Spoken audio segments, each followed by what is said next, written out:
জন্মগতভাবে এই বাচ্চাটি বিকলাঙ্গ, তাই পায়খানার রাস্তা ছিল না।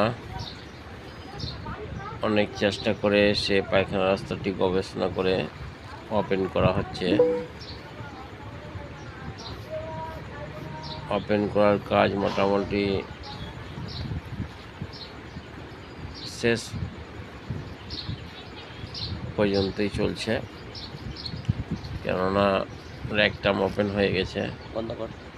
তাই এর র্যাকটামটি কিছু সেলাই চলছে। কিছু সেলাই করার পরে কাজটি পুরোপুরি হয়ে যাবে। তাই বন্ধুরা, কে কোথা থেকে দেখছেন, লাইক শেয়ার কমেন্ট করবেন, ভালো লাগলে জানাবেন, সঙ্গে থাকবেন।